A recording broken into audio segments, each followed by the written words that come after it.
The movie Screenagers will be shown at Easthampton High School, presented by the Easthampton Healthy Youth Coalition. The filmmaker, a physician and a mom, documents the risks of new technology that has most teens, and a lot of adults too, glued to their phones, constantly looking down, texting, Snapchatting, and all the rest. Carolee McGrath sat down with Jon Norman, school adjustment counselor at White Brook Elementary, and Ruth Ever, the coalition coordinator.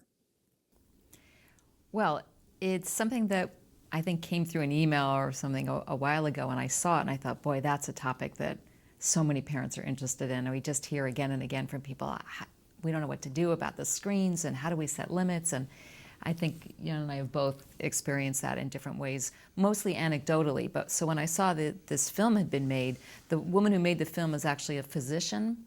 She's a filmmaker, and she is herself a parent of teenagers. So she has all the credibility in the world. Yes. Right? Yes, and she started filming her own family, and it sort of, I think, turned into a whole film about the impact of screens on the teenage brain and what parents and schools are trying to do about it. So we started looking for sponsors and partners who we could help bring it to Easthampton, because we do have to pay for it.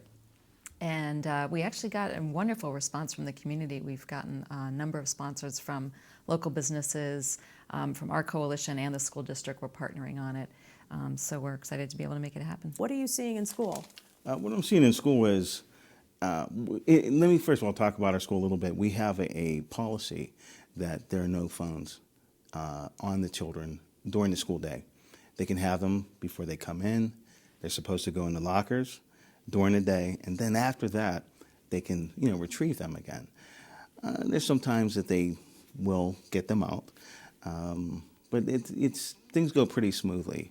I think what I see after school, though, children on phones, even in the morning, where you'll have a group of folks on a phone and someone's trying to get into a conversation, and they're ignored because people are so wrapped up into what they're doing on the screen. They're Snapchatting. I have to tell you, I have personal experience at this.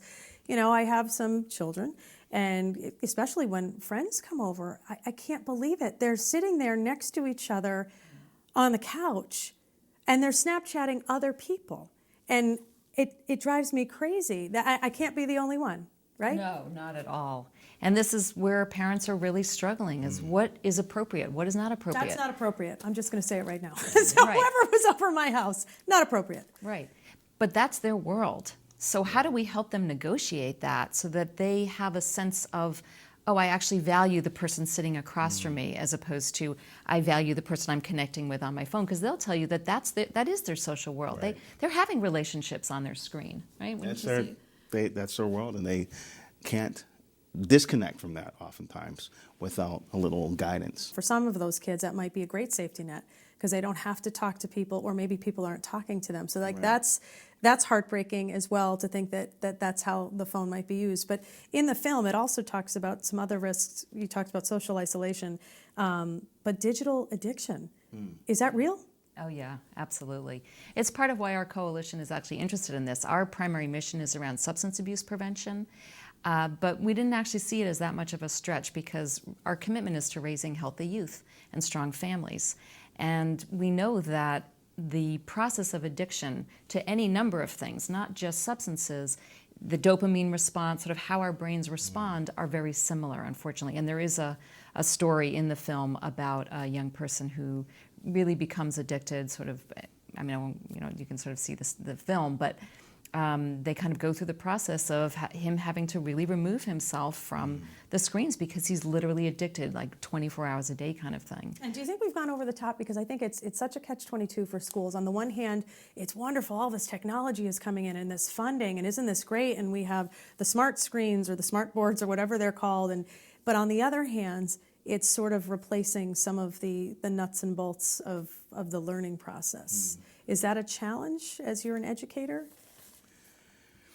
I would say the challenges that we often see in school, connected with the digital information, is how children come into school, how tired they often are when they come in. Students who are staying up till 2, 3, 4 in the morning on the phone. Or having disrupted sleep. Yes. not going, and I'm glad you brought that up, Ruth, because just the aspect of when they're on, whether it's a video game, the phone, and then trying to go to sleep immediately after that. It takes them 2 hours or more to be able to do that. To settle down. And what is an age that is too young to be on the phones? I think that's another thing that I've heard from educators and doctors alike, that you see the little kids on the phone. Well, the American Pediatric Society recommends no screen time under 2 years old, and then very limited time, I think, for sort of early childhood up through elementary school.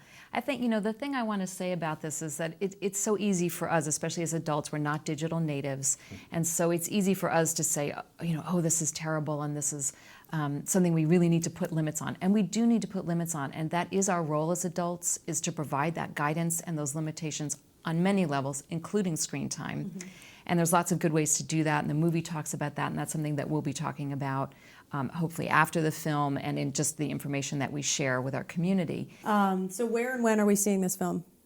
So it's March 28th on Tuesday, 7 o'clock at the Easthampton High School Auditorium, which is 70 Williston Avenue in Easthampton. There's plenty of parking. Hey, Ruth and Jon, thank you so much for joining us today. Thank you. And I'm going to be watching it today, watching that great. screen time. Thank you.